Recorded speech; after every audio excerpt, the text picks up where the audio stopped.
Halo, selamat siang. Siang, Pak. Widih. Udah 2 hari nggak masuk Joel ya? Wih, dengar-dengar Bapak kangen nih. Nah, baru tadi saya udah absen loh. Joel nggak saya centang tadi. Wah, curang ya, Pak ya. Aduh. Ini pasti satunya lagi disisain buat minggu terakhir ya ini ya. Enggak dong, Pak. Minggu Iya. terakhir kan penting. Aduh. Oh iya iya. Ya udah. Yoi, Pak. Ini yang nggak berhalangan kameranya boleh dinyalain ya. Oke. Nah, saya mulai ya perkuliahan kita minggu ini ya. Jadi minggu ini kita bakal belajar soal artificial neural network. Nah, minggu lalu kita belajar soal ini ya, soal genetik algoritma ya. Ya, terus kita juga sudah lihat ya contoh-contoh permasalahan yang bisa diselesaikan sama algoritma genetika ya. Kemudian tahap-tahap di dalamnya juga apa aja sudah dibahas minggu lalu ya. Nah, minggu Pak, ini ya. PPT minggu lalu belum dibagikan ya? Oh iya, nanti sekalian sama minggu ini ya. Lupa saya, Den. Oke. Nah, minggu ini kita bakal belajar soal artificial neural network ya. Mungkin kita bakal masuk ke pengantarnya dulu ya. Dari mana idenya, terus pemodelannya seperti apa. Kemudian ya kita bakal bahas juga uh, beberapa jenis. Ya, jadi neural network itu sebenarnya dia banyak tipenya ya. Nah, kita bakal bahas salah satu tipenya yang paling sederhana ya, namanya perseptron. Nah, kemudian setelah kita bahas modelnya seperti apa, terakhir kita bakal bahas soal mekanisme pembelajaran yang dilakukan sama si model itu ya. Nah, jadi pertama pengantar dulu ya. Nah, jadi sebenarnya artificial neural network itu dia bagian dari artificial intelligence, tapi dia masuk ke sub yang berbeda ya. Ya, nama subnya machine learning. Nah, jadi kalau kita lihat ya kira-kira kayak gini ya. Jadi sebenarnya kan artificial intelligence itu kan definisinya luas ya. Ya, jadi semua bentuk desain ya, semua bentuk desain yang menyimulasikan intelligent agent atau ya agent yang bisa merasakan environment-nya dan membuat keputusan, ya kemudian memaksimalkan kemungkinan dia untuk mencapai suatu goal, ya itu dibilangnya uh, itu dibilangnya termasuk dalam ranah artificial intelligence. Gitu. Nah, tapi artificial intelligence sendiri itu luas ya, karena ya definisi intelligence ya, kalau masih ingat di minggu pertama kan belajar itu termasuk bagian dari intelligence ya. Bisa melakukan sesuatu dengan baik itu juga bagian dari intelligence gitu.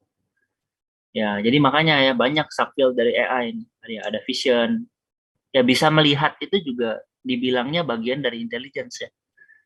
Ya robotik, machine learning, ya natural language processing yang bisa berbahasa itu bagian dari intelligence juga. Planning, recognition itu bagian dari intelligence juga. Nah, secara khusus ya si artificial neural network tadi itu masuk dalam sub machine learning. Nah, jadi apa nih maksudnya si machine learning itu? Nah, jadi machine learning itu uh, subfield dari AI yang fokusnya ke bidang ini nih. Ya, jadi kalau kalau kita bicara AI kan AI luas ya. Ya, salah satu subfieldnya mungkin knowledge based reasoning ya. Oke, KBR ya, KBR. Knowledge based reasoning nih. Kalau di knowledge based reasoning, semua hal kita kodekan dalam bentuk fakta dan rules gitu kan. Terus nanti kita ajukan pertanyaan ke agent cerdasnya. Nah, kalau kita ukur AI-nya dari sisi dia bisa mencapai goalnya nggak? Ya dia bisa mungkin saja dia bisa mencapai goalnya ya dengan pendekatan knowledge based reasoning. Ya, tapi ya kalau dari sisi machine learning, ya pendekatan knowledge based reasoning ini dianggap pendekatan yang bodoh gitu. Kenapa dianggap bodoh? Ya karena AI-nya sudah dikasih tahu semuanya. Ya, AI-nya tidak belajar apapun. Ya, mekanisme reasoning-nya sudah terstruktur gitu. Terus semua fakta dan rules-nya juga sudah diketahui. Ya nggak ada pinter-pinternya gitu. Nah, kalau dari sisi machine learning ya. Nah, makanya AI itu luas, ada subfield namanya machine learning. Ya, machine learning ini khusus membahas ini ya. Ya, jadi semua kalau di machine learning fokusnya itu metode-metode yang bisa yang bisa seolah-olah belajar. Ya, yang seolah-olah punya kemampuan belajar tanpa diprogramkan secara eksplisit gitu. Ya, jadi kita nggak beritahu fakta atau rules apapun ke mesinnya. Kita cuman kasih sekumpulan data ya, sekumpulan data observasi. Nanti harapannya mesin bisa belajar, mesin bisa mencari pola dalam data tersebut. Nah, itu fokus dari si ranah machine learning. Nah, dalam rangka mencari pola dalam data itu tadi, ya, ada 3 pendekatan yang bisa dilakukan ya. Ya, ada namanya supervised learning, ada unsupervised learning, sama ada reinforcement learning. Nah, sekarang kita masuk ke yang pertama dulu ya, supervised learning. Nah, kalau di supervised learning, ya tugas pembelajarannya itu seperti apa? Nah, kalau secara spesifik ya, si supervised learning itu tugas pembelajaran yang mau dilakukan mesinnya itu membuat fungsi pemetaan untuk memetakan sekumpulan input ke sebuah output ya. Ya, berdasarkan contoh yang diberikan. Ya, berdasarkan contoh input output yang diberikan. Atau mungkin gambarannya kayak yang di bawah sini nih. Ya, jadi anggapannya kita punya kumpulan data nih. Ya, anggaplah kita punya 1000 data gitu ya. Terus untuk setiap 1000 data ini kita ketahui labelnya. Jadi ada 1000 label juga untuk setiap 1000 data tadi. Nah, dari data ini ya datanya kita ubah representasinya ya melalui tahap feature extraction ini ya. Ya agar lebih gampang diolah sama mesin. Terus kita latih sebuah model gitu. Ya kita gunakan sebuah algoritma ya untuk mencari pola dalam data tadi itu. Sehingga nanti ya kalau kita punya data baru ya kita ya dengan menggunakan representasi yang sama ya kita bisa lakukan proses prediksi terhadap data baru tadi. Ya, contoh kasusnya mungkin ini ya, credit scoring. Ya, jadi misalkan kita punya data nasabah ya. Ya, kita punya data nasabah. Misalkan datanya 1000 ya. Ya, kita punya 1000 data nasabah. Terus atributnya mungkin umur ya, terus lama pekerjaan, terus bidang kerjanya apa, terus total asetnya berapa, total hutangnya berapa, terus total asetnya misalnya di terus ada atribut lain ya, nggak tahu apa, terus kemudian total aset non gerak gitu ya. Kan punya kumpulan data nih terkait sama nasabah ya. Nah, kemudian dari data nasabah ini, ya anggap ini data historis ya. Ya kita punya label nih, kita punya label. Untuk setiap data dengan atribut yang macam-macam nilainya ini, kita punya label. Apakah nasabah tadi berhasil membayar? Misalkan ini data terkait sama pinjaman ya. Ya, apakah dia berhasil membayar atau tidak? Nah, ya dari data yang kita punya ini,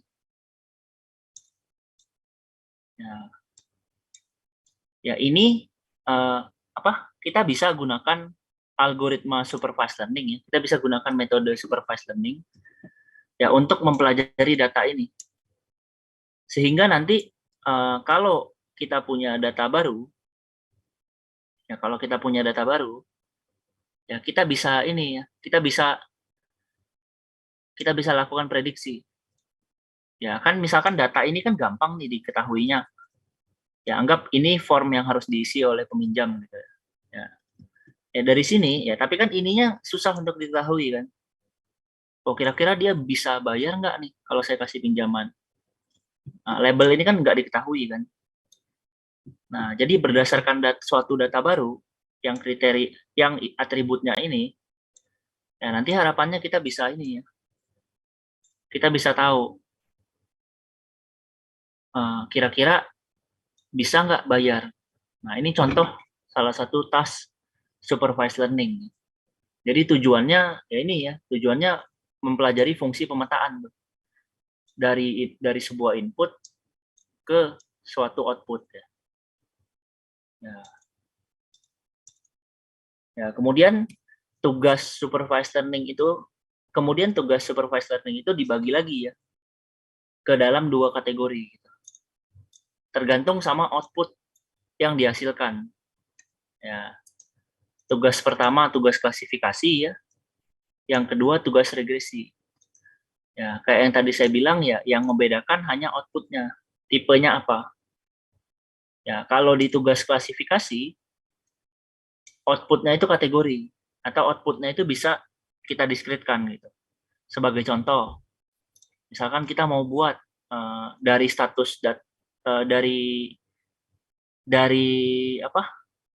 Dari hematologi pasien ya atau dari hasil cek darah pasien kita mau kelompokkan pasien ini punya penyakit apa gitu. Misalkan penyakitnya pasien ini kondisinya gimana ya. Misalkan pertama sehat, kedua darah tinggi gitu ya. Mungkin jangan darah tinggi deh, gangguan kardiovaskular, gangguan jantung ya, entah darah rendah atau darah tinggi. Atau ketiga mungkin diabetes mellitus. 4 ya penyakit apa lagi gitu ya. Kesurupan, Pak. Ya kesurupan bisa jadi juga ya. Wah, itu. Ya, jadi intinya kalau boleh juga nih kesurupan di sini ya sebenarnya. Ya, intinya kalau terbatas pilihannya, ya kalau pilihannya itu kategori, ya bisa didiskretkan gitu ya. Misalkan kan ini bisa kita jadiin, oh sehat 0, gangguan kardiovaskular 1, diabetes mellitus 2, yang keempat apa gitu, 3 gitu misalkan. Kalau tipe yang seperti ini, ya itu tugasnya tugas klasifikasi itu. Kalau output yang diharapkan seperti ini ya. Nah, gimana dengan regresi? Ya, kalau regresi, inputnya itu bilangan continuous. Outputnya itu bilangan continuous, bukan inputnya ya, outputnya. Maaf. Ya, outputnya itu bilangan continuous. Contohnya seperti apa? Misalkan nih, ya dari apa? Dari ciri-ciri, dari atribut-atribut milik suatu pohon, kita mau tentukan usia pohon tadi. Ya, usia kan rentang ya. Misalkan, oh dari 1 bulan sampai 100 tahun gitu. Ya kan ini kan rentang ya. Ya bisa 1 bulan, bisa 12 bulan. Ya bisa misalkan 1,5. Anggap tahun deh, dari 1 tahun sampai 100 tahun nih. Ya ini kan rentang kan. Ya kita bisa output yang diprediksi itu ya rentang nilai ya. Sifatnya continuous gitu. Hasil prediksinya bisa umurnya 2,75 tahun. Oh umurnya 3,475 gitu. Ya. Kalau yang diprediksi itu angka continuous, ya kayak contoh usia tadi ya. Ya, itu termasuk ke dalam tugas regresi. Ya, atau misalkan kalau kita mau buat prediksi saham ya, model prediksi saham itu bisa kita jadikan model regresi ya. Ya, kira-kira kayak gitu. Kalau klasifikasi itu kelasnya terbatas gitu. Ya, jadi satu data pasti masuk hanya ke satu kategori gitu. Ya, kalau regresi kelasnya nggak terbatas ya, karena outputnya continuous, output hasilnya. Nah, ini algoritma-algoritma yang bisa digunakan untuk menyelesaikan supervised learning. Ya, ada namanya logistic regression, ada naive Bayes, ada SVM, neural network, random forest, sama masih banyak lagi ya. Bentar, coba. Ya, kalau kalian mau coba-coba bisa lihat di sini ya.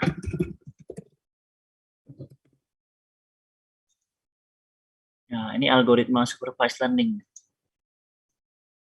Ya, banyak ya. Ya, termasuk di dalamnya nanti algoritma yang mau kita pelajari ini. Ya, namanya perseptron. Ya, banyak nih. Ini semua algoritma ini, algoritma supervised learning. Nah, oke. Nah, ini contoh tugas supervised learning ya. Jadi misalkan dari dua buah atribut, ini kan ada dua buah atribut nih. Atribut pertamanya income, atribut keduanya savings. Gitu ya. Nah, dari dua buah atribut ini, kita mau mesinnya mempelajari. Ya, berdasarkan income dan savings yang dimiliki oleh nasabah, nasabah tersebut kalau diberi pinjaman, resikonya rendah atau resikonya tinggi. Ya, kalau resikonya rendah, kita kasih, ya dia direpresentasikan sama tanda plus ini ya. Nah, kalau resikonya tinggi, dia direpresentasikan pakai tanda minus ini. Nah, jadi misalkan nih, apa yang dipelajari sama mesinnya? Ya, mesinnya mencoba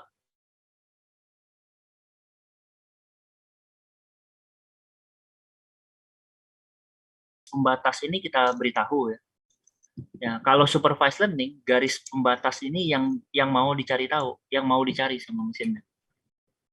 Ya, gimana nih cara menghasilkan garis ini nih? Ya, garis ini bisa dicari ya, pakai metode-metode supervised learning. Ya. Atau mungkin ini kan tasnya masih low level ya. Ya, kadang kalau kita lihat AI zaman sekarang kan tugasnya keren-keren ya. Ya, kayak misalkan contohnya ini ya, face recognition tuh. Kasih foto, bukan kasih foto ya. Berdiri depan kamera, kameranya tahu, oh ini Joel, ini Stanley gitu. Ya, dia mempelajari ciri yang ada di muka kita gitu kan. Nah, itu contoh-contoh tugas supervised learning juga tuh. Ya, mesinnya harus dilatih tuh. Sebelumnya mesinnya harus dikasih tahu. Oh, ini foto nih. Foto ini punya Joel. Oh, ini foto lain nih. Foto ini misalkan punya Stanley. Oh, ini foto lain. Foto ini punya Dan gitu misalkan. Ya, kita harus berikan contoh dulu ke mesinnya. Contoh dan label tadi. Sehingga mesinnya bisa memetakan foto baru ke suatu label nantinya.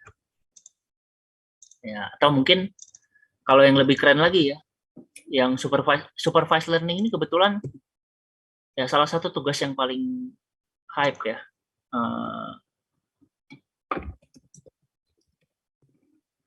Nah, ini contoh tugas supervised learning. Nah ini bayangin nih. Ya, jadi ada kamera ya. Nah, nanti mesinnya bisa lakukan object localization. Ya, ini kan mesinnya ngotakin kan. Ini yang ngotakin bukan manusia ya. Manusia kalau disuruh ngotakin secepat ini, jereng matanya pasti. Ini kan banyak banget nih tuh. Ya. Ini yang ngotakin mesin. Oh ini motor nih. Oh ini ada orang nih. Oh ini mobil ya. Mesinnya ngotak-ngotakin. Ya. Nah ini salah satu contoh supervised learning juga. Kita kasih contoh nih awalnya. Kita kasih contoh gambar. Terus respective bounding box-nya ya. Kita kasih kotak-kotaknya ini juga. Sehingga nanti kalau dikasih gambar baru, harapannya mesinnya bisa ngasih kotak-kotak yang tepat. Nah, selain ini YOLO. Nah, ini salah satu arsitektur neural network ya, yang terkenal namanya YOLO ya. Ya, YOLO itu dari you only look once. Ya. Jadi kalau si YOLO, dia gambarnya dipecah-pecah sama dia, terus dia scanning gambarnya satu-satu. Ya. Dan untuk tiap gambar, prosesnya cuma dilakukan satu kali. Ya, jadi nama algoritmanya YOLO. Nah, selain ini, ada juga tuh, tugas lain ya, yang termasuk supervised learning juga. Nah, ini contohnya. Ya, tugas image segmentation ya.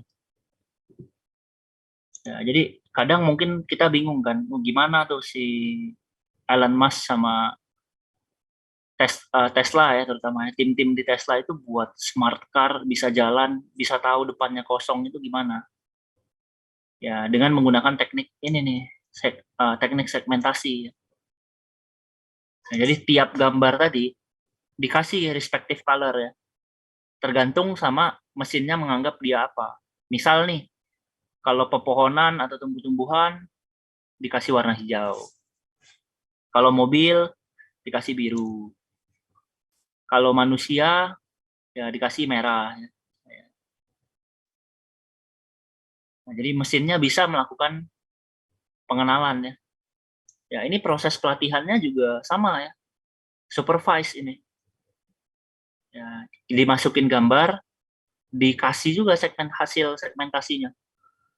Jadi diwarnain ini, gambar tadi diwarnain. Sehingga nanti kalau dikasih gambar yang lain, mesinnya bisa mewarnain untuk membedakan gambarnya ya. Ya, kurang lebih kayak gitu. Ini terkait sama ini ya, tugas supervised learning. Tapi ini yang sudah high level nih.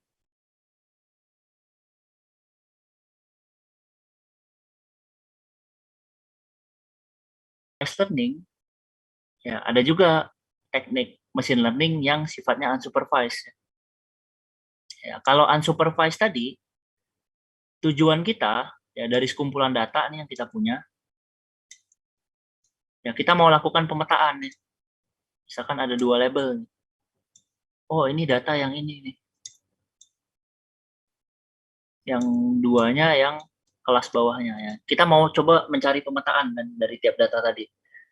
Nah, kalau di unsupervised learning, ya kita nggak mencoba melakukan pemetaan, tapi yang kita punya itu hanya sekumpulan data. Gitu. Dan ya ini ya, outputnya nggak diketahui. Ya, nah dari kumpulan data ini, ya, kalau tugas unsupervised learning, tujuannya kita cari ya kelompok-kelompok dalam data ini. Gitu. Ya, jadi ada nggak pola di dalam data ini yang membuat mereka seolah-olah menjadi terpisah. Gitu. Nah, ya, jadi ini ya, kalau di unsupervised learning tujuannya ya ada nggak struktur dalam data yang kita miliki tadi ya untuk dipelajari sama mesin. Ya, kuncinya di sini nih yang membedakan supervised sama unsupervised itu di sini. Kalau unsupervised kita nggak tahu tuh label dari tiap datanya. Ya, label dari tiap datanya tidak kita nyatakan secara eksplisit. Jadi kalau supervised tadi kan dia berusaha belajar pemetaan dari input ke label ya, dari input ke output. Nah, kalau unsupervised learning ya kita minta ini ya, kita minta mesin untuk mencari struktur yang tersembunyi dalam data kita ya. Ya, salah satu contoh tugas unsupervised learning itu clustering. Ya, kemudian unsupervised learning ini proses pembelajarannya berdasarkan observasi gitu ya. Ya karena dia nggak berusaha melakukan pemetaan kan, dia tidak diberikan contoh. Ya jadinya dia coba-coba ya. Ya dan hasilnya bisa jadi sangat liar nih. Ya karena dia unguided ya. Ya contoh algoritmanya ya 3 macam ini nih. Ya ada K-means clustering, principal component analysis, atau autoencoder. Nah sekarang kita coba lihat contoh tugas K-means. Maaf, maksud saya kita coba lihat contoh tugas unsupervised learning. Nah, ini contoh tugas clustering ya. Nah, ini ngomong-ngomong, ini yang buat video ini, si Josh Starmer ini bagus ya. Kalau mau belajar algoritma AI atau machine learning, bisa nonton dia. Ya, nah, kalau di klasifikasi, ya ini kan ibaratnya kita punya data nih satu garis nih. Misalkan ini data usia. Terus dari data usia tadi kita tahu ada 3 kelompok tuh. Oh ini kelompok monyet nih. Ini kelompok apa? Ini kelompok muda. Ini kelompok ini kelompok anak kecil. Ini anggap garis ini menyatakan usia ya. Ya, ini berarti anggap ini 100 nih. Ya, berarti ini kan golongan orang tua, ini golongan dewasa, ini golongan anak-anak. Nah, kalau tugas supervised learning, labelnya diketahui. Ya, ini ya. Oh, ini anak-anak nih dikasih warna biru. Oh, ini muda nih dikasih warna hijau. Oh, ini tua nih dikasih warna orange gitu ya. Nah, kalau unsupervised learning, data inputnya itu nggak ada label ini. Data inputnya cuma data ini aja nih. Nih ada data usia. Ya, sekarang gimana nih? Ya, sekarang tujuan kalau di unsupervised learning tujuannya ya kita minta mesinnya melakukan observasi. Sehingga kita nanti jadi tahu, oh ada 3 klaster nih dalam data ini. Ada 3 kelompok nih dalam data ini. Ini kelompok pertamanya, ini kelompok keduanya, ini kelompok ketiganya. Ya, ya gimana proses ini bisa dilakukan? Ya tergantung algoritma apa yang dipakai ya. Ya salah satu algoritmanya ya ini, algoritmanya K-means namanya. Dia bisa dipakai untuk mencari klaster dalam data ya. Untuk mencari kelompok-kelompok data. Nah, ini nih contoh cara kerjanya kayak gini nih. Kalau si algoritma K-means ya. Jadi dia pilih dari data-data ini dia pilih secara acak. Ya, kemudian algoritmanya dinamakan K-means. K-nya mewakili ada berapa kelompok. Ada K kelompok yang nilainya merata-rata nilai lainnya. Ya, jadi misalkan kalau dari data kita ini, ya mula-mula dipilih acak nih perwakilannya. Ya, kan ada 3 tadi, berarti ini nilai K-nya sama dengan 3. Oh, ini kelompok pertama, ini kelompok kedua, ini kelompok ketiga. Nah, nanti dari setiap data yang lain, dicek data tadi paling dekat kemana. Oh, ini paling dekat ke kelompok 1, ini ke kelompok 2. Oh, ini ketiga semua nih. Nah, kan ini ketiga semua ya. Ya, dihitung jarak antar data. Sehingga nanti, nah ini ya, dihitung semua paling dekat kemana. Kemudian nanti dilakukan rata-rata. Ya, kan ini, oh ini kelompok 2, tengahnya di mana? Di sini. Oh ini kelompok pertama, tengahnya di mana? Di sini. Nah, jadi posisi sentroidnya tadi diupdate berdasarkan titik tengahnya. Nah, prosesnya dilakukan terus secara ulang berulang, secara iteratif. Nah, sehingga nanti ya ini hasil harapannya ya nanti pindah-pindah semua nih klasternya ya, apa titik tengahnya gitu. Ya atau mungkin detailnya nanti kalian bisa lihat di sini ya terkait algoritma K-means. Nah, sekarang kita lanjut dulu ya, karena fokus ada permainan ya namanya Go kan. Nah, untuk Go ini Google buat AI namanya AlphaGo. Ya, AlphaGo ini katanya dia jago banget main Go.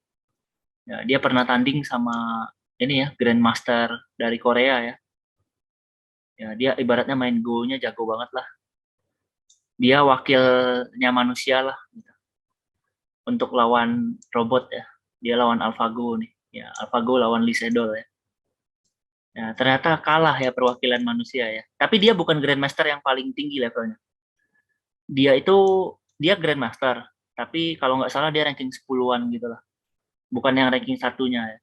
Ya, dia lawan AlphaGo, dia kalah ternyata. Ya, dari 5 kali match, kalau nggak salah 2-3 skornya. Jadi, AlphaGo-nya menang 3 kali. Lee Sedol-nya cuma menang 2 kali. Ya. Nggak pandai main tuh, Pak. Apa? Nggak pandai main itu manusianya. Pandai dia. Dia udah ini nih, udah Grandmaster dia. Beuh. Ya, cuman itu ya. Dan cuman dia yang berani ya. Cuman dia yang punya mental buat ngelawan si AlphaGo ini. Karena ya itu ya, karena sebelumnya orang sudah tahu kan. Jadi katanya si Go ini kompleksitasnya lebih susah dari catur. Ya, jadinya eh, ya ibaratnya gamenya lebih susah lah gitu. Nah, untuk catur ya manusia sudah kalah dari tahun 1998-an ya sama komputer. Ya, makanya kan apa? Si siapa? Sorry, mesin itu dijadikan benchmark ya. Jadi makanya tuh ada movement accuracy kan. Movement accuracy itu akurasi gerakan manusia terhadap gerakan yang dihasilkan sama mesin itu tadi. Karena mesin sudah terbukti bisa menghasilkan movement yang paling optimal.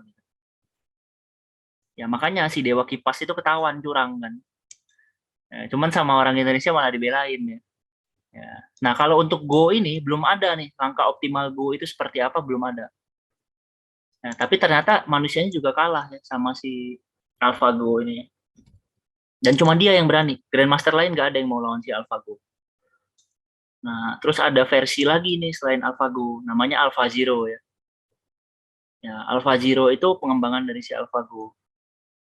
Nah, AlphaGo kalau ditandingin sama AlphaZero, ya kan komputer cepet ya kalau mensimulasikan sesuatu ya. Dari 1000 kali, dari 1.000.000 kali tanding, ya dari 1.000.000 kali itu, nah, ini nolnya 3 ya, dari 1.000.000 kali, AlphaGo-nya cuma menang 1 kali.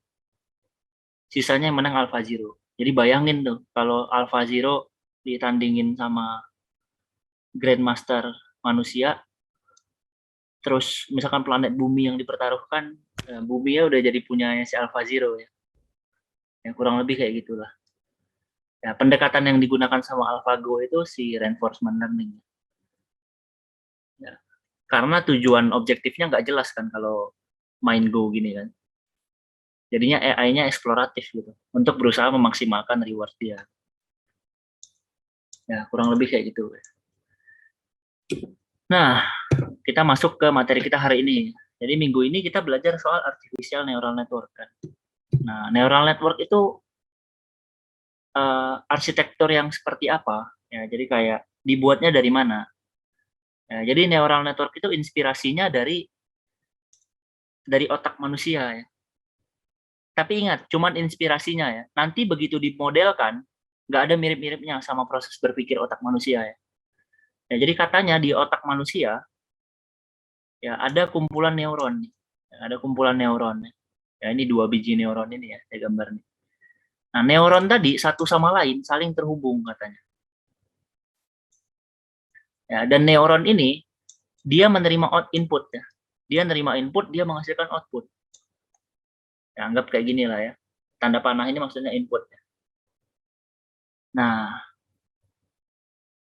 katanya dalam neuron ini kadang pas dia nerima input, ya inputnya itu ngomong-ngomong listrik ya. Ya makanya orang kesetrum itu nggak bisa gerak ya. Karena otaknya juga konslet kali kan. Karena berpikir itu katanya yang dihantarkan itu listrik.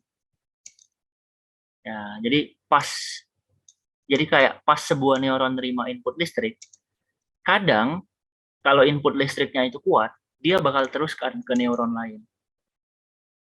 Ya, jadi kadang dia aktif terus dia nyamber ke yang lain ya. Ya, dan input ini bakal terus-terusan kayak gitu. Ya, jadi kan ya manusia itu kan dicap sebagai manusia yang paling pintar ya. Kata manusia kan. Kata manusia makhluk yang paling pintar kan. Nah, karena proses berpikir manusia itu di background-nya ini yang terjadi, ya akhirnya computer scientist berusaha memetakan model ini nih. Memetakan model neuron ini. Nah, ya akhirnya dibuatlah nih model matematikanya ya, dari si neuron ini. Nah, ini attempt pertamanya. Namanya single input neuron. Jadi satu neuron di otak manusia itu gimana sih cara kita representasikan secara matematis? Ya, dibuatlah ini ya. Ya, tadi katanya neuron itu nerima input. Ya sudah, dibuatlah si X ini ya untuk menerima input. Nah, katanya input di sebuah neuron itu dipengaruhi sama ininya, dipengaruhi sama panjang aksonnya ini nih. Ya, penghantar antar neuronnya ya. Nah, penghantarnya itu ya dibuatlah, direpresentasikan sebagai bobot. Ya, jadi ibaratnya kalau penghantarnya panjang, ya bisa jadi signalnya nggak nyampe ke dalam neuron tadi. Kalau penghantarnya pendek, ya dia sampai gitu kan. Nah, untuk menentukan seberapa berpengaruh input tadi terhadap neuron, dibuatlah si W ini nih, untuk menentukan seberapa besar input tadi mempengaruhi si neuron itu. Nah, kemudian, ya tadi juga sudah dijelaskan ya, kadang random tuh si neuron ini. Kadang dia disetrum kenceng, dia nggak nerusin signal. Kadang dia disetrum pelan, tapi dia teruskan signalnya ke neuron lain. Gitu kan. Nah, untuk merepresentasikan randomness tadi, dibuatlah si bias ini nih. Ya, jadi sebuah neuron, jadi ini ibaratnya neuron ya. Ya, sebuah neuron terima input, ya, inputnya dipengaruhi sama bobot akson tadi ya, dipengaruhi sama suatu bobot, seberapa kuat inputnya tadi, kemudian juga randomness-nya dipengaruhi oleh si bias ini ya. Nah, kemudian terakhir, neuron itu dia merepresentasikan ini. Neuron itu menghasilkan output untuk diteruskan ke neuron lain. Nah, ini ya, outputnya si Y ini nih. Nah, ya si output tadi akan menentukan apakah sebuah neuron itu aktif atau tidak. Ya, kalau dia aktif, ya misalkan outputnya 1, atau kalau dia nggak aktif, outputnya 0. Ya, aktif, ya outputnya direpresentasikan sama ini tadi ya, sama si Y ini. Ya, dan Y ini akan menyatakan kan, apakah outputnya aktif atau tidak. Ya, nilai yang tadi ini, jadi input yang dia terimakan, ditambah sama randomness-nya, akan dimasukkan ke sebuah fungsi sebelum diteruskan ke neuron lain. Nah, sekarang balik lagi ya, modelnya aja yang menyerupai neuron di otak manusia. Ya. Nah, tapi apa nih konsekuensi dari si single input neuron ini? Ternyata ya kalau kita lihat nih, output dari si single input neuron ini, dia bisa merepresentasikan sebuah persamaan garis. Contoh ya. Ya, jadi misalkan ya, ya ini persamaan garis ya. Ya ada sumbu X, ada sumbu Y. Ya, sekarang misalkan sumbu X-nya saya mau representasikan total utang. Sumbu Y-nya saya mau representasikan total aset. Ya umumnya ya makin banyak hutangnya, asetnya juga makin banyak kan. Kalau hutangnya banyak, asetnya nggak ada, berarti ada malingnya gitu kan. Nah, sekarang misalkan nih, saya sampling ya beberapa perusahaan. Oh, perusahaan ini hutangnya sedikit, asetnya sedikit juga. Perusahaan kedua, hutangnya sedang, asetnya sedang juga. Ya, anggaplah saya punya persamaan kayak gini ya. Ini kan persamaan garis nih. Jadi kan data total hutang per total aset itu bisa saya representasikan sebagai persamaan garis. Nah, persamaan garis ini ya bisa saya representasikan sebagai sebuah single input neuron ternyata. Ya, caranya gimana? Ya, caranya ya lihat aja ya. Oh, saat utangnya 5, asetnya 5 juga. Saat utangnya 10, asetnya 10 juga gitu. Saat utangnya misalkan 15, asetnya 15 juga. Misal kayak gini. Oh, berarti saya bisa ini ya. Saya bisa buat aset sama dengan utang. Sorry, aset sama dengan 1 kali utang. Tambah 0. Biasnya 0. Nah, ini Ya, si garis ini bisa saya representasikan sebagai ini. Ini bisa direpresentasikan sebagai single input neuron. Nah, sekarang coba kita ubah sedikit datanya gitu ya. Nah, sekarang misalkan nih agak naik dikit nih, ini segini.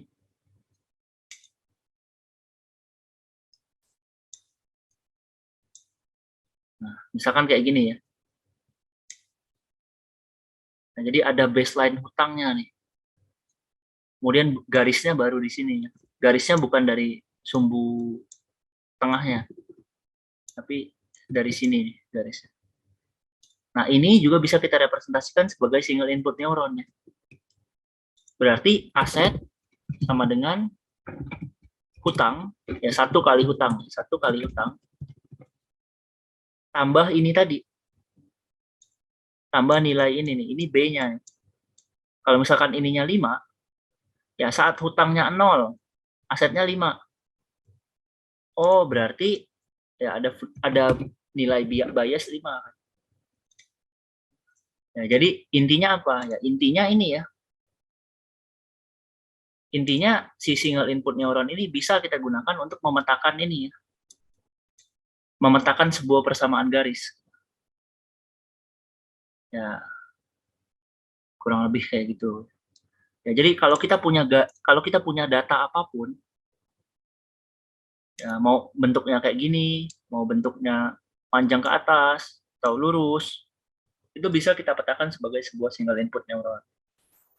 Nah, kemudian ya tadi ya, ini kita belum bicara soal belajarnya ya. Kita baru bicara soal representasi dari neuron yang ada di otak manusia, dibuat neuron model, single input neuron. Ternyata single input neuron bisa memodelkan persamaan garis. Kemudian selain single input neuron, ada model lain, ya namanya multi input neuron ya. Ya kalau single tadi inputnya 1, ya biar lebih representatif, si multi input neuron ini kayak neuron yang ada di otak manusia, inputnya bisa lebih dari 1. Nah, ini kan inputnya X1, X2, X3, Xn. Ya, masing-masing punya bobot. Nah, ya kemudian apa konsekuensi dari si model multi input neuron ini? Ya, kalau tadi single input neuron nilai Y-nya cuman dipengaruhi sama 1X, sekarang nilainya bisa multiple X.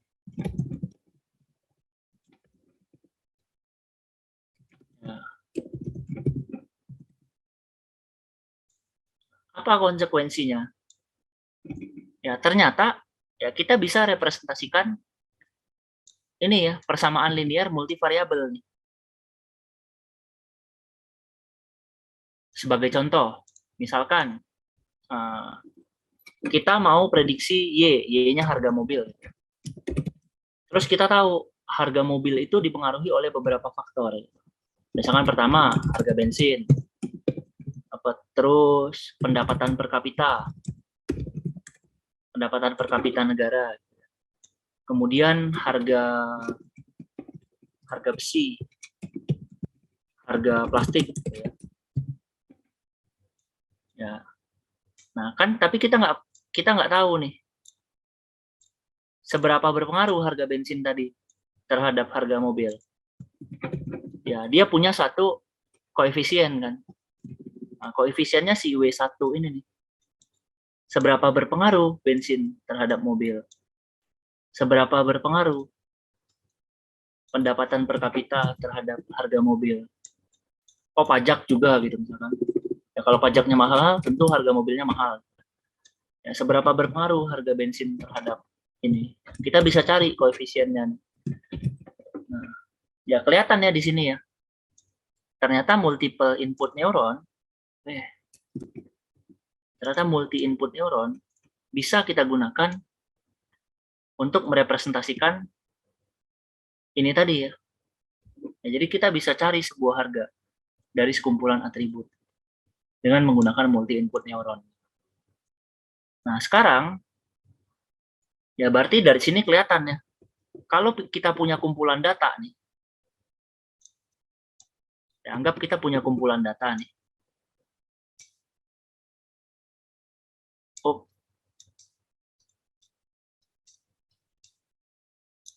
ini harga mobilnya.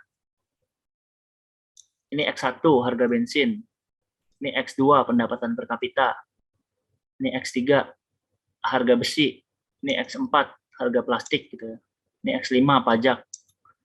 Nah, kalau kita punya kumpulan data ini nih, ya, si neuron ini bisa kita cari nilai W-nya nih. Berdasarkan kumpulan data yang kita punya ya. Nah, jadi kita bisa cari keberpengaruhan setiap variabel ini tadi terhadap variabel yang lain. Ya, dengan menggunakan si neuron model ini. Ya, karena neuron model single input atau multiple kan. Tapi ternyata dalam otak kita, neuron itu bekerjanya nggak cuma sendirian ya. Ya, neuron itu kumpulan yang saling terhubung satu sama lain ya. Nah, misalkan kayak gini nih. Ya, ini saling terhubung nih satu sama lain.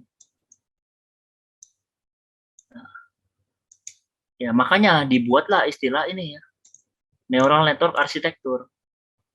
Jadi dibuat ya biar lebih mirip permodelan tadi ke otak manusia.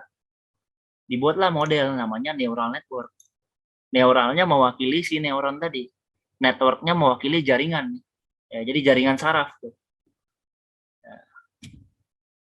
Nah, tapi ya karena sains kita juga belum semaju itu dan kita nggak tahu apa yang terjadi sebenarnya saat manusia belajar di low levelnya, di level neuron itu apa yang terjadi kita nggak tahu.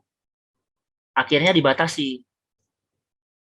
Ya, karena juga tadi kan tujuan pembelajaran mesin itu juga terbatas kan. Oh, terima input, petakan input ini ke output. Nah, jadinya dikenal istilah layer nih. Oh ya sudah, neuronnya tadi berkelompok berdasarkan ininya aja, berdasarkan fungsi dia aja. Oh, kalau fungsi dia menghasilkan output, bilang aja neuron itu bagian dari layer output. Kalau fungsi dia untuk menerima input, ya bilang aja neuron itu bagian dari layer input. Nah, kalau fungsi dia nggak jelas nih, kalau fungsi dia itu cuma intermediate, ya bilang saja dia bagian dari hidden layer. Ya, misalkan ya, kayak kita punya permasalahan, dari 5 atribut, kita mau tentukan satu atribut lainnya. Nah, ya kan kita bisa cari tahu ya keberpengaruhan atribut ini kan. Oh ini atribut 1, sorry, dari 5 ya tadi saya bilang. Ya berarti gini. Oh ini atribut 1 keberpengaruhannya berapa, atribut 2 keberpengaruhannya berapa, atribut 3 keberpengaruhannya berapa, 4 berapa, 5 berapa terhadap output ini ya, terhadap Y. Nah, berarti ini neuron-neuron yang di sini dibilangnya neuron layer input. Yang di sini dibilangnya layer output. Ya, kalau outputnya bisa nggak lebih dari 1? Bisa juga ya. Ya, berarti tinggal tarik garis saja nih untuk yang lainnya. Ya. Ya, selain input dan output, ada hidden layer. Misalkan saya contoh yang lebih sederhana ya. Oh, ini layer inputnya nih. Inputnya 2 atribut, outputnya 1. Ya, tapi kadang untuk menghitung input ke output ini, ya, kita butuh representasi lain nih.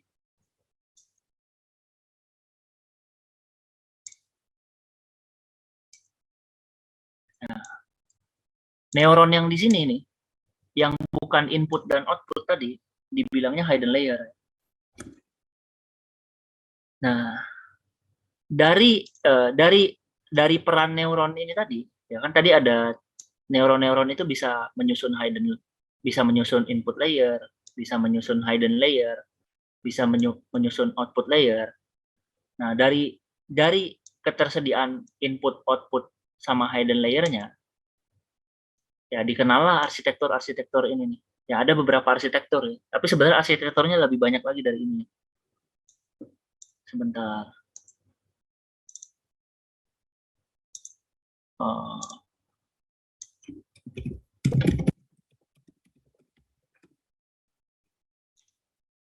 ya ini ya. Jadi nih, ini neural network zoo. Jadi dari model neuron itu tadi banyak nih model-modelnya ya. Ya, yang kita pelajari itu yang paling sederhananya nih, si perseptron gitu. Selain perseptron ada neural model lainnya. Tapi secara prinsip ya kurang lebih sama nih proses pembelajaran di perseptron sama neural model yang lainnya. Yang membedakannya hanya ya ini ya jumlah hidden layer-nya, terus fungsinya seperti apa.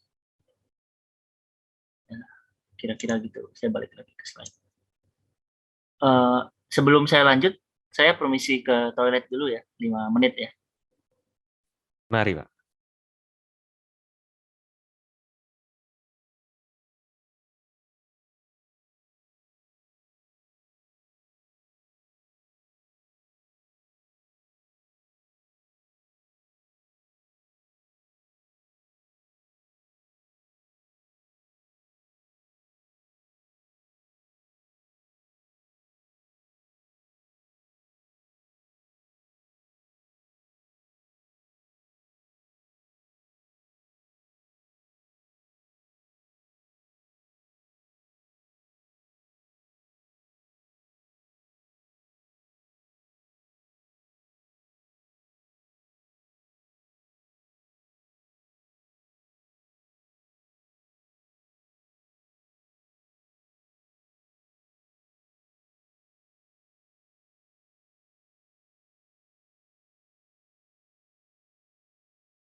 Nah, oke. Nah, saya lanjut ya. Ya, jadi neuron-neuron tadi ya biar lebih representatif terhadap otak manusia, ya dibuat nih mereka berkelompok nih. Ya, karena di otak manusia neuronnya nggak cuma satu, neuronnya banyak tuh. Jadi pas proses berpikir banyak neuron yang kesetrum tuh katanya. Nah, ya dari ini tadi, dari fungsi-fungsi neuronnya ada input, hidden output. Ya ada beberapa arsitektur ya, yang bisa kita gunakan. Ya, yang pertama single layer ya, single layer neural network. Ya, kalau single layer neural network dia nggak punya hidden layer. Jadi dia cuma punya input neuron nih. Oh, dia cuma punya input neuron. Ini input kan untuk menghasilkan sekumpulan output neuron. Nah, ini output ya. Nah, itu kalau single layer neural network. Nah, selain single layer, ada lagi multi layer neural network ya. Ini ada sekumpulan input neuron. Nah, dia ngasilin output nih. Outputnya di sini ya. Di Z1 ini nih, sampai sini. Ini input layer. Kemudian, ya ini ya. Ini outputnya nih. Tapi untuk sampai ke input tadi, dia menghasilkan intermediate value dulu nih. Sorry. Ini input ya. Nah, inputnya tadi mempengaruhi neuron lain nih. Ini neuron lainnya nih. Nah, ini input. Ada hasil di tengah-tengah ini nih. Ya, ada intermediate result namanya. Nah, nanti intermediate result-nya ini bakal digunakan untuk menghitung nilai output-nya lagi ya. Ini output-nya kan. Nah, jadi ada hidden layer-nya. Nah, kalau dalam contoh ini, yang direpresentasikan di contoh, itu namanya two layer network. Ada satu hidden layer sama satu output layer. Nah, ini kan nilai yang bukan mau diprediksi nih. Nilai yang mau diprediksi kan si Y ini. Ya, tapi si X untuk bertransformasi jadi Y, dia ada intermediate value dulu. Ada kumpulan nilai di tengahnya nih. Ya, itu kalau jadi mulai dari 2 layer sampai berikutnya 3 layer, 4 layer. Nah, itu dibilangnya multi layer neural network. Nah, sama yang terakhir, recurrent neural network. Kalau tadi flow state neuronnya hanya ke depan, ya, jadi neuron pada layer sebelumnya hanya mempengaruhi neuron di depannya. Kalau recurrent neural network, dia punya loop back nih. Jadi tiap neuron itu selain dia punya koneksi ke depan, dia punya koneksi ke dirinya sendiri. Nah, itu recurrent neural network. Nah, tapi nggak usah dipusingin dulu ya yang recurrent sama multi layer. Yang penting ngerti si single layer ini aja dulu. Ya. Nah, sekarang kita bakal belajar soal model ini ya, model yang dikenal sama nama perceptron atau single layer neural network. Ya, jadi intinya ada input layer yang terdiri dari kumpulan neuron, ada output layer yang terdiri dari satu atau kumpulan neuron juga. Ya, masing-masing neuron terhubung.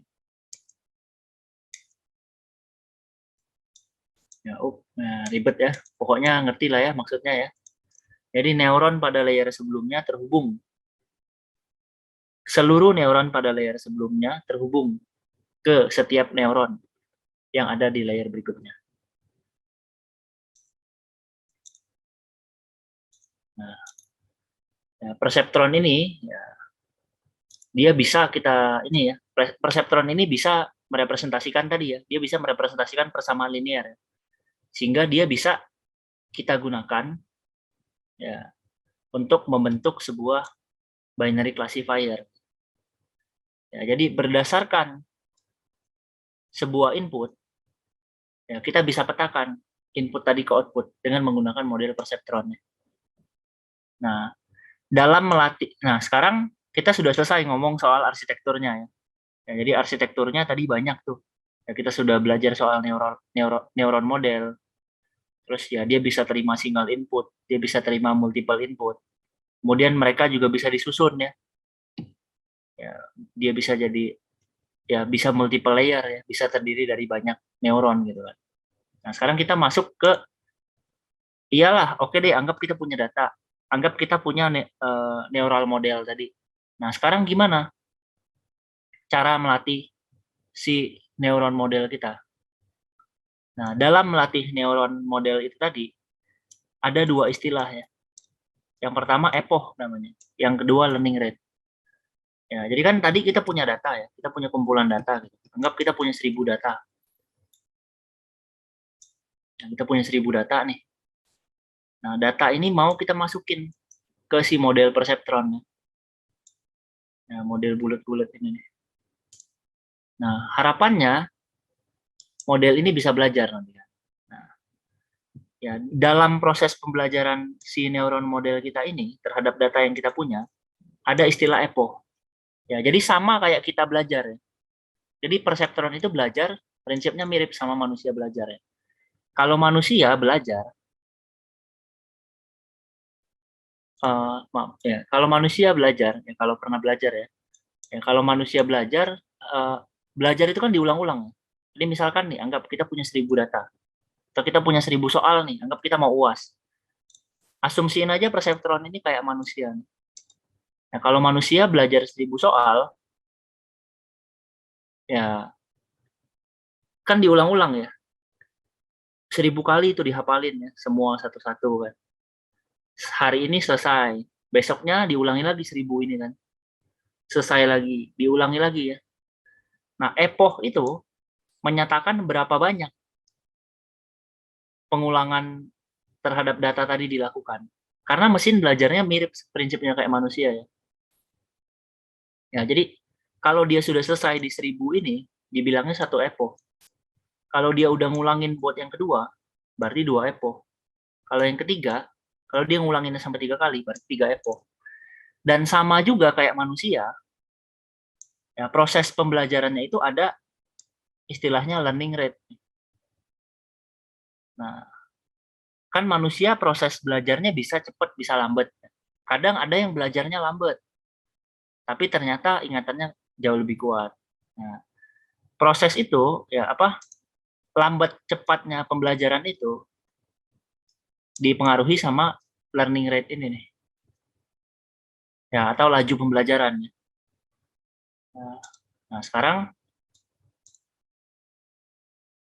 terkait sama model perseptron ini, gimana caranya kita melatih sebuah model perseptron?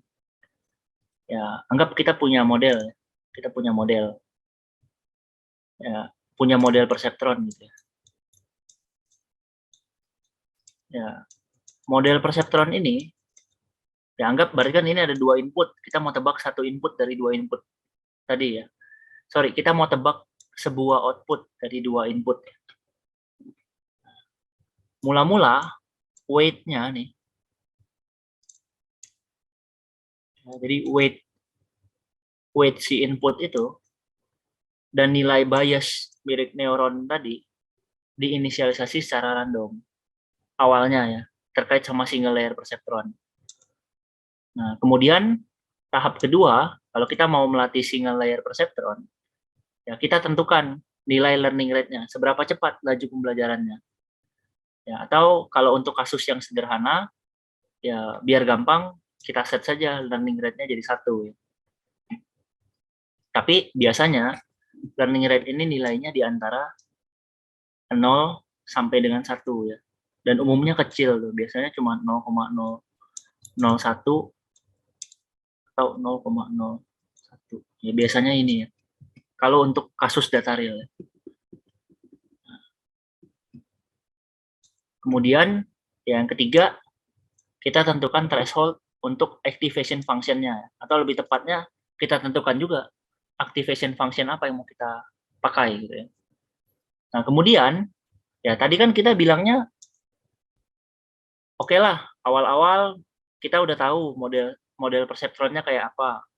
Inputnya tinggal sesuaikan sama atribut input yang mau dimasukkan. Outputnya sesuaikan sama jumlah atribut output yang mau diprediksi. Learning rate sudah kita set. Activation function yang mau kita pakai juga udah kita set.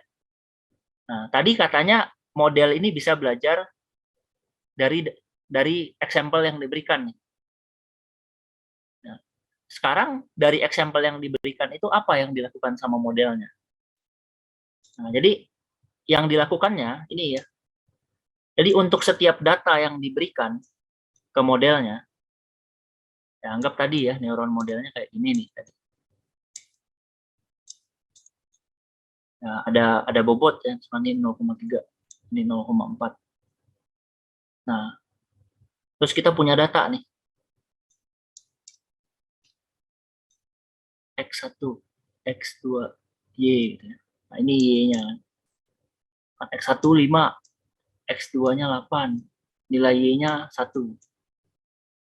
Ini 4, 3, nilai Y-nya 0, dan seterusnya ya. Kita punya banyak data nih ibaratnya. Nah, sekarang apa yang dilakukan sama model ini? Jadi katanya untuk setiap data yang ada ini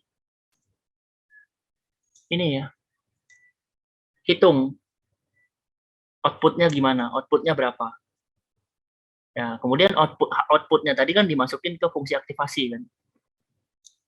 Misalkan ini ya, berarti kan 5 kali 0,3 tambah 8 kali 0,4 tambah biasnya ya, misalkan biasnya 0,1 deh.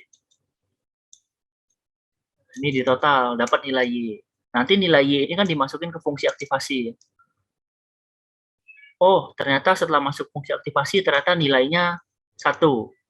Oh, berarti secara tidak sengaja model perseptronnya menebak dengan benar. Berarti dia nggak perlu belajar. Tapi kalau misalkan ternyata, oh yang dihasilkan 0. Wah, salah nih. Data aktualnya tadi harusnya 1. Tapi dimasukin input segini, yang dihasilkan 0. Ya, karena salah, berarti akan terjadi proses adjustment bobot ya, atau proses perubahan bobot. Ya, bobot si perseptron tadi diupdate. Nah, inilah proses learning di perseptron itu. Cara update-nya gimana? Oh, bobot yang baru itu ditentukan nilainya berdasarkan bobot yang lama ditambah learning rate dikali target kurang outputnya. Jadi ini output model perseptronnya kan. Ini target aktualnya tadi. Ya, kalau targetnya sama dengan outputnya, ya berarti nilainya 0 kan. Berarti tidak perlu ada update bobot. Nah, tapi kalau ternyata nilainya beda, berarti perlu ada update bobot gitu kan. Bobot yang lama akan diperbarui sesuai dengan nilai learning rate-nya dia. Nah, kemudian terakhir, dia juga dipengaruhi. Dari mana dia berasal? Ini weight milik neuron yang mana? Milik neuron input yang mana? Nah, ya kalau neuron inputnya tadi ya, misalkan contoh, kalau di sini tadi kan, ya udah hilang. Ya kalau misalkan ternyata inputnya 0, ya berarti input tadi kan nggak bertanggung jawab terhadap kesalahannya kan. Ya berarti ya bobotnya akan sama dengan bobotnya yang lama. Nah, itu untuk update bobotnya. Sekarang gimana untuk update biasnya? Nah, jadi bias yang baru itu sama dengan bias yang lama ditambah learning rate dikali target dikurangi sama nilai hasil dari neural network modelnya ya. Kemudian tahap ini akan dilakukan terus-menerus sampai ini ya, sampai outputnya sesuai semua, sampai nilai Y yang dikembalikan itu sesuai semua sama nilai T yang dispesifikasikan. Ya, atau ya kan ada kemungkinan bisa tidak terjadi tuh. Nah, makanya dikenal istilah epoch tadi. Ya, biasanya pas kita melatih model perseptron, kita tentukan nilai max epochnya. Misalkan kita bilang, oh max epochnya 100. Pembelajarannya diulangi 100 kali. Ya, kalau targetnya belum tercapai sampai 100, ya biar algoritmanya terminate atau biar algoritmanya berhenti, ya kita paksa, ya udah, nggak apa-apa hasilnya nggak sempurna. Ya, yang penting sudah tercapai nih dia belajar 100 kali. Ya, proses pembelajarannya dihentikan secara paksa. Nah, sekarang kita masuk ke contoh ya. Jadi misalkan nih, ya, kita punya data kayak gini nih. Ya, datanya sederhana ya. Berarti kan ya ini datanya cuma data dummy ya. Tapi perseptron itu bisa dipakai untuk memodelkan sesuatu yang real ya. Ya cuman kalau kita ngitung di data real, ya saya mimisan kalian stroke semua kali ya. Atau kalian tidur siang semua bisa jadi. Nah, jadi anggap nih ini datanya kayak gini ya. Jadi kita punya data nih. Nah, datanya kayak gini. Jadi diketahui nilai X1 dan X2. Dari nilai X1 dan X2 tadi, kita mau prediksi nilai targetnya berapa. Untuk nilai X1 0 dan X2 0, nilai targetnya minus 1. Kalau X1-nya 0, X2-nya 1, nilai targetnya minus 1. Ya, Kalau X1-nya 1, X2-nya 0, nilai targetnya minus 1. Kalau X1 1, X2 1, nilai targetnya 1. Nah, ini kan sebenarnya gampang ya kalau